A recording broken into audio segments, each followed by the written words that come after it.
beyond the boundaries of reality, where imagination weaves dreams into existence. Welcome to Storylight. The village of Ishton was nestled at the foot of towering mountains, where the winding river once flowed, bringing life and prosperity. But that was long before the flood. Now, the river was dry. Nothing but cracked earth and forgotten memories. No one spoke of the flood anymore. No one asked why it happened. It was as though a collective agreement had been made to forget. Yet there was who couldn't forget. A young woman named, who spent her days in the village square selling herbs. Her long, dark hair was often tied in a neat braid. But her mind wandered, far beyond the village, to the empty riverbed.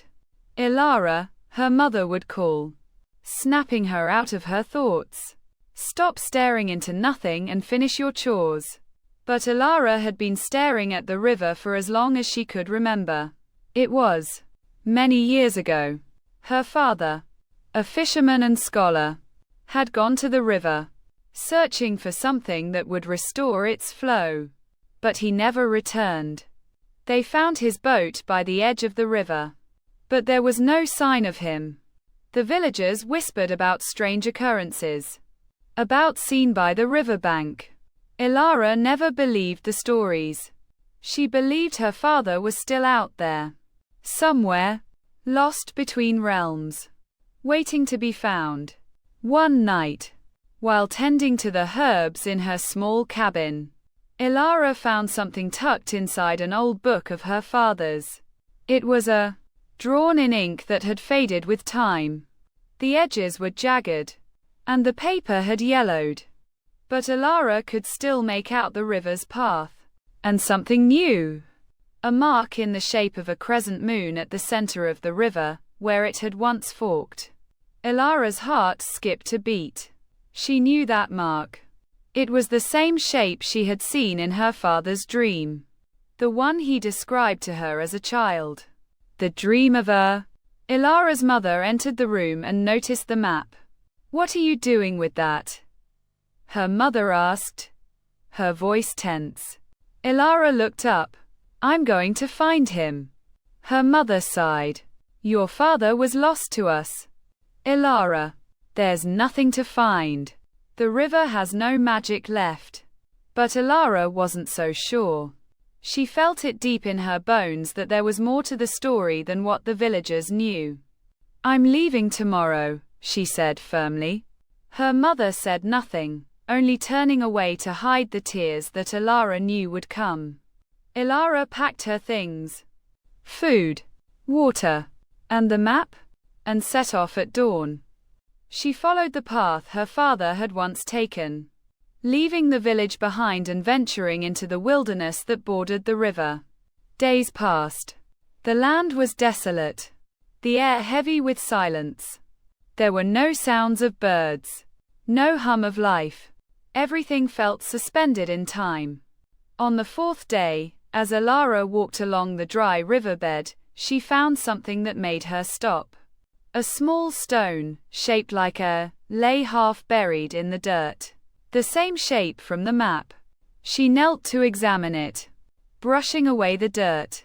The stone was smooth, cold to the touch, and strangely familiar. As her fingers traced the edges, a faint hum filled the air. That seemed to come from deep within the earth. Ilara's heart raced as she realized that she was getting closer to something. Something that would unlock the truth. Following the hum, Ilara climbed a steep hill on the outskirts of the riverbed. And there, hidden behind an ancient oak tree, she found it. Carved into the side of the mountain. It was a low, unassuming archway, covered in moss and ivy. At first glance, it seemed like part of the mountain itself. But the faint markings of the crescent moon were etched into the stone. Ilara's pulse quickened. The map had led her here. With trembling hands, she pushed the door. It creaked open, revealing a narrow passage that sloped downward. A chill ran through Ilara's spine as she stepped inside.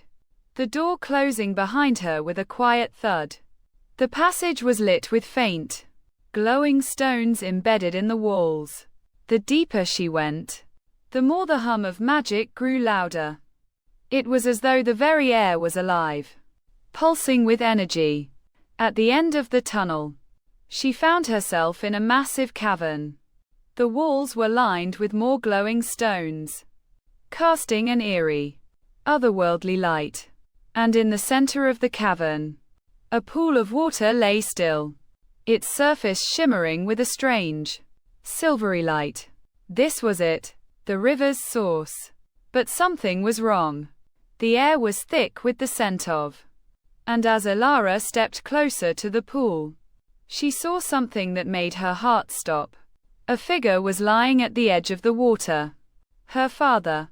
Elara's breath caught in her throat as she rushed forward to her father's side. His body lay motionless by the pool, his skin pale, his clothes worn and tattered. The familiar features of his face had not changed, but something about him seemed. Kneeling beside him, Elara touched his hand. It was stiff as stone. Her heart pounded in her chest. "Father," she whispered, shaking him gently. "Father, wake up. It's me, Elara." Quote. For a moment, there was no response. The pool's shimmering surface rippled faintly, but all was still in the cavern. Then, with a sudden, raspy breath, her father's eyes opened, slowly, as though from a long, painful sleep. "Elara," his voice was hoarse, barely audible. "Yes, it's me. Father, we've been searching for you." He shook his head weakly. "It's too late for me." Elara's stomach twisted with dread. "No, don't say that.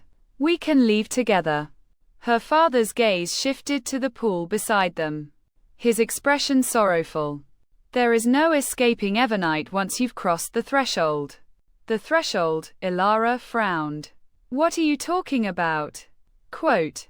Her father reached out with trembling hands, gesturing toward the shimmering pool. "Don't you see?" he whispered. "The river was never just a river.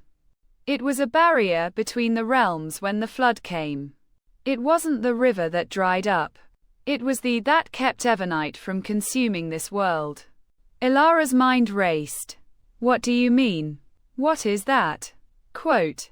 Her father closed his eyes, a sorrowful expression crossing his face. "Evernight is a place beyond the world. A place where time and memory do not exist once you enter. You cannot escape, unless you find the name." "The name?" Elara asked, her voice trembling. He nodded, though his eyes were distant. "The name of the one that flowed freely before the flood. It is the key to leaving this place. If you can speak it, the river will return, and the world will be saved. But without it." Quote. He paused, a dark shadow crossing his features. "The river will everything." Elara stood, her heart racing as she processed his words. "Where is the name? How do I find it?" Quote. Her father gazed at the pool one last time, his face filled with regret. "You must go to the heart of the river, the place where the source of the flood lies.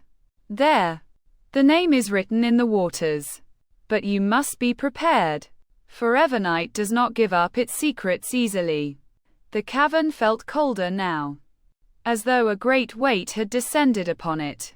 Elara's father had fallen into a deep, unnatural sleep once more, and she could feel the oppressive force of Evernight closing in.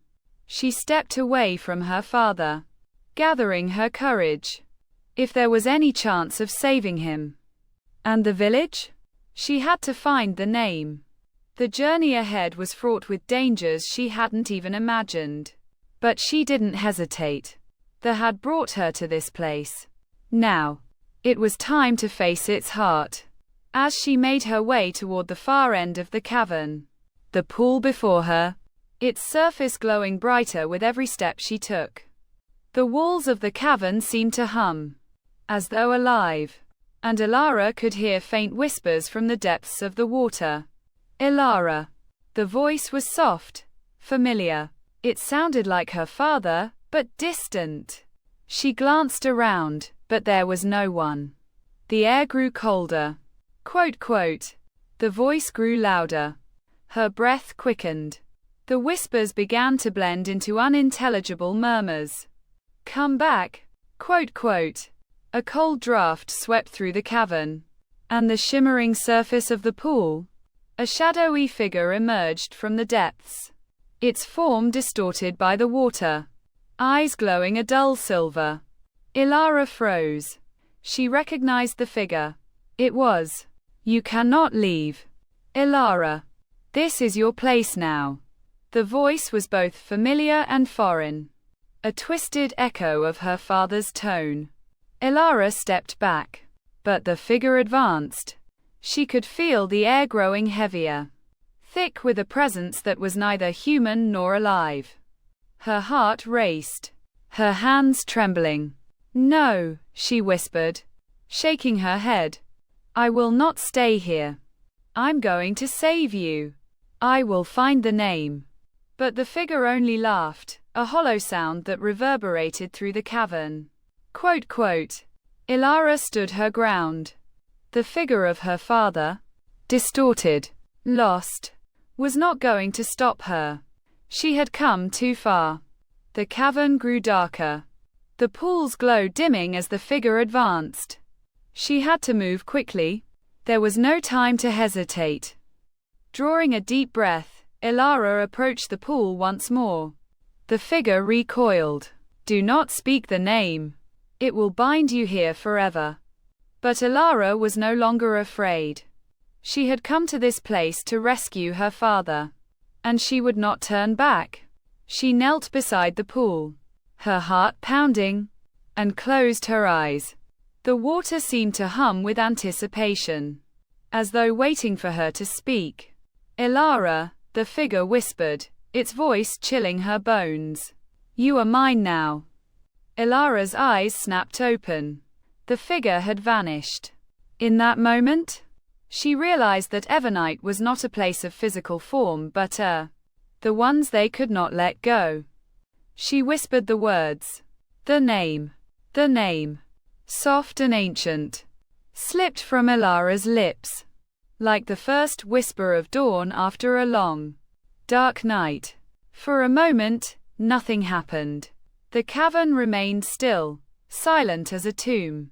But then, the ground, the light piercing through the darkness, and the whispers faded into a quiet hum that seemed to vibrate in the very walls of the cavern. And then, from the depths of the water, something began to emerge. It was a vast, swirling mass of light and shadow, as if the river itself had come alive. The water swirled upward, breaking into luminous tendrils that twined around the cavern, reaching for Ilara, calling to her. A voice, deep and echoing, filled the space. Quote, quote. Ilara trembled as the voice reverberated around her. The figure in the pool began to take form. It was, with a face composed entirely of flowing, shimmering streams. Its eyes glowed like stars. Ancient and wise. I am, the being said, its voice soft like a stream, but powerful like a flood. I am the last of my kind. The name you spoke was the key to unlocking the flow of life once more. And now you have bridged the gap between worlds. You have entered Evernite's domain and, in doing so, found the river's true power. Ilara stood, staring in awe at the being. You are the river? Quote. I was, long ago, Aena answered. I was the lifeblood of the land. The flow that sustained the world. But the flood that took your father and your village also sealed my fate. When the river dried, I was bound here, trapped in the silence of Evernite. But why? Why did the river dry up? Why was it sealed away? Ilara asked, her voice full of urgency. Aena's gaze turned sorrowful. the tendrils of water trembling. The flood was not an accident. It was the result of a great war long before your time. A war between. The barrier that held the two apart was weak, and the flood was the consequence of that weakening. But when the flood came, the river's magic was consumed. And I was bound here, in this place of forgotten memories. Ilara's heart tightened. So, it wasn't just the river that was lost. It was everything. Quote, yes. Aena's voice deepened, the water swirling faster. The balance was shattered. And now? The realms are slowly starting to collapse into one another. Evernite seeks to consume the world of light. And without the river to keep it at bay, there is nothing to stop it. Ilara stepped closer, her mind racing. Her father's disappearance. The flood. The dry riverbed. By undoing what had been broken. But how? What must I do? She asked, her voice steady despite the turmoil in her chest. How do I bring the river back? Quote. Aena was silent for a long moment. When the being spoke again, the cavern seemed to grow darker still. There is a price, Ilara, Aena said gravely. To restore the river. To reopen the flow of life. Someone must become the river's guardian once more. The power of the river cannot be restored without a soul to carry it. And the one who speaks the name must be willing to take that burden. Ilara's heart skipped a beat. A guardian? What does that mean? Quote. Aena's form flickered as if wavering between realms. It means that your essence, your soul, will become part of the river. You will be its spirit, its protector. You will live as long as the river flows.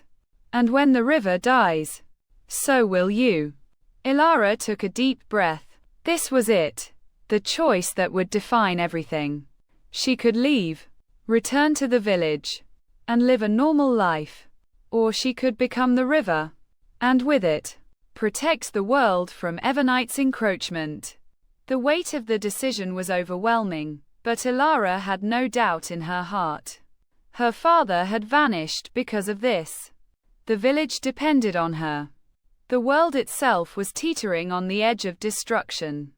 I choose to become the river, Ilara said quietly, but with unshakable resolve.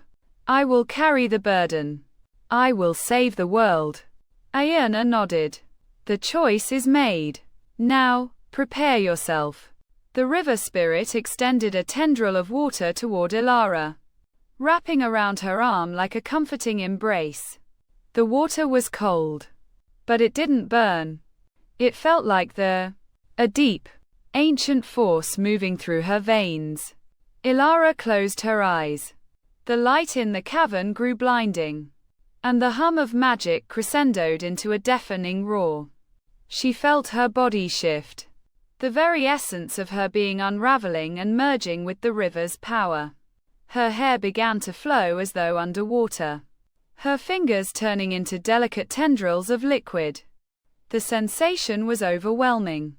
But she clung to the thought of her father, her village, and the future she was now bound to protect.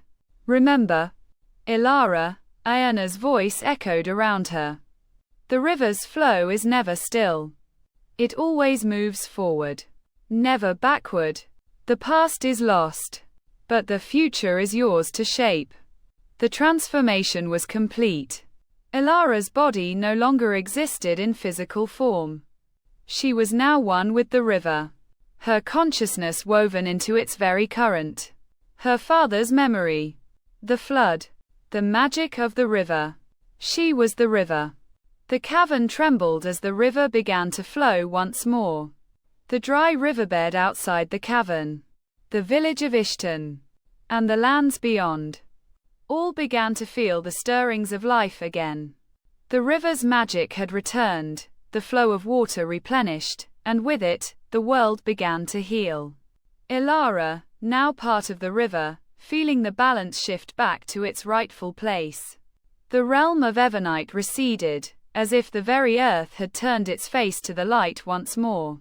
But even as Alara embraced her new existence, she knew the battle was far from over. The realms would continue to war. The would seek to claim the world. But with the river flowing once more, there would be hope. And with hope, there would always be light. The story ends here. But countless others await in the vast expanse of imagination. Subscribe to Storylight for more journeys into the unknown. See you on the next adventure.